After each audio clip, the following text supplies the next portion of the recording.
ರಾಷ್ಟ್ರ ಪ್ರೇಮ ಅಂದ್ರೆ ಏನು ಅರ್ಥ ಆಗಿಲ್ಲ. ಅಲ್ಲ, ಸ್ವಜನ ಪಕ್ಷಪಾತ ಆದರೆ ಈಗ ಮಗನಿಗೋಸ್ಕರ ಮಾಡ್ತಿದ್ದಾರೆ ಅಂತ ಎಲ್ಲರೂ ಅದನ್ನೇ ಮಾಡ್ತಿದ್ದಾರಲ್ಲ. ಖರ್ಗೆ ಅವರು ಅವ್ರ ಮಗನಿಗೂ ಮಂತ್ರಿ ಮಾಡೋಕ್ಕೆ ಶ್ರೀನಿವಾಸ್ ಪ್ರಸಾದ್ ಅವ್ರನ್ನ ಇಳಿಸ್ಲಿಲ್ವಾ?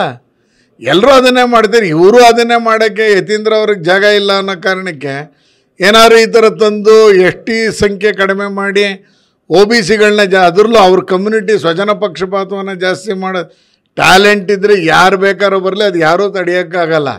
ಆದರೆ ಟ್ಯಾಲೆಂಟೇ ಇಲ್ಲದವ್ರನ್ನ ಒಳಗಡೆಯಿಂದ ತರುವಂಥದ್ದು ಇದಿಲ್ಲ. ಏನಾಗಿದೆ ಹಂಗಾರೆ OBCಲಿ ಅವ್ರಿಗಿದ್ದಂಥ ಸವಲತ್ತುಗಳು ಏನು ಕಡಿಮೆ ಆಗಿದೆ ಹಂಗಾರೆ? ಯಾಕೆ ಎಸ್ ಟಿ ಒಳಗೆ ಸೇರ್ಸೋಕ್ಕೆ ನೋಡ್ತಾರೆ?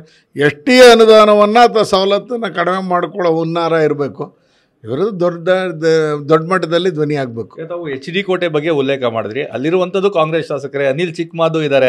ಸೊ ಆ ಜಾಗಕ್ಕೆ ಹೆಂಗೆ ಯತೀಂದ್ರ ಅಂತ? ಅಲ್ಲ, ಎಸ್ ಟಿ ಅಂತ ಹೇಳಕ್ಕೆ ಹೊರಟೆ. ಎಸ್ ಟಿ ಅಂತ ಇರೋದು ನಮ್ಮ ಜಿಲ್ಲೆಯಲ್ಲಿ ಒಂದೇ. ಅನಿಲ್ ಚಿಕ್ಕಮಾದು ಒಳ್ಳೆ ರೀತಿಯಲ್ಲಿ ಕೆಲಸವನ್ನು ಮಾಡ್ತಿದ್ದಾರೆ, 2 ಬಾರಿ ಶಾಸಕರಾಗಿದ್ದಾರೆ, ಒಳ್ಳೆ ಕೆಲಸಕ್ಕೂ ಮಾಡ್ತಾ ಇದ್ದಾರೆ. ಆ ಜಾಗದಲ್ಲಿ ಏನಾದ್ರು ತರ್ತಾರೇನೋ ಅನ್ನೋದಕ್ಕೆ ಹೇಳಕ್ಕೆ ಹೊರಟೆ. ಎಸ್ ಟಿ ಅಂದರೆ ಆಗ ನಾಯಕರ ಜೀವನದಲ್ಲಿ ಅವರು ಬರ್ತಾರಲ್ಲ, ಆ ಕಮ್ಯುನಿಟಿ ಬಂದರೆ ಇವ್ರಿಗಿಂತ ಅವ್ರು ಪವರ್ಫುಲ್ ಅಲ್ಲ, ಹಾಗಾಗಿ ಅಲ್ಲಿಗೆ ಬರ್ಬೋದೇನೋ. ಅನಿಲ್ ಚಿಕ್ಕಮಾದವರೇ ಯೋಚನೆ ಮಾಡಿ ಅನ್ನೋದನ್ನ ಹೇಳ್ತೀನಿ. ಆದರೆ ಎಸ್ ಟಿ ಜನಾಂಗದವರಿಗೆ ಅನ್ಯಾಯ ಆಗುತ್ತೆ. ಎಸ್ ಟಿ ಜನಾಂಗದ ಎಲ್ಲ ನಾಯಕರು ಸಿಡಿದು ಹೇಳಬೇಕು, ಇದರ ವಿರುದ್ಧ ಹೋರಾಟವನ್ನು ಮಾಡಬೇಕು. ಸಿದ್ದರಾಮಯ್ಯ ಅವ್ರಿಗೆ ಏನು ಮನವಿ ಮಾಡಬಹುದು ತಾವು? ದಯಮಾಡಿ ಈ ಥರ ಸಮಾಜವನ್ನು ಚಿಚ್ಛಿದ್ರ ಮಾಡುವಂಥ ಕೆಲಸಕ್ಕೆ ಯಾರು ನಿಮಗೆ ಪ್ರೇರೇಪಣೆ, ಯಾರು ನಿಮಗೆ ಅಡ್ವೈಸರು ಅನ್ನೋದು ಗೊತ್ತಿಲ್ಲ.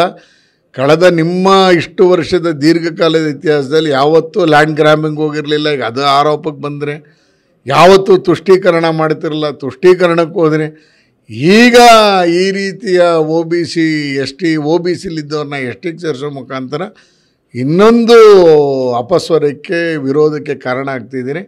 ದಯಮಾಡಿ ಈ ರೀತಿಯ ಪ್ರಯತ್ನಗಳನ್ನು ಮಾಡಬಾರದು. ಮುಖ್ಯಮಂತ್ರಿಗಳೇ, ನಿಮ್ಮಂಥ ಹಿರಿಯ ರಾಜಕಾರಣಿಗಳೇ ಈ ಥರ ಮಾಡಿಬಿಟ್ರೆ ನಾವೆಲ್ಲ ಎಲ್ಲಿಗೆ ಹೋಗಬೇಕು ಅನ್ನೋದನ್ನು ಮನವಿ ಮಾಡ್ಕೋತಾ ಇದ್ದೀವಿ. ಇದು ಶಾಸಕ ಶ್ರೀವತ್ಸ ಅವರ ಸ್ಪಷ್ಟವಾದಂತಹ ಮಾತುಗಳು.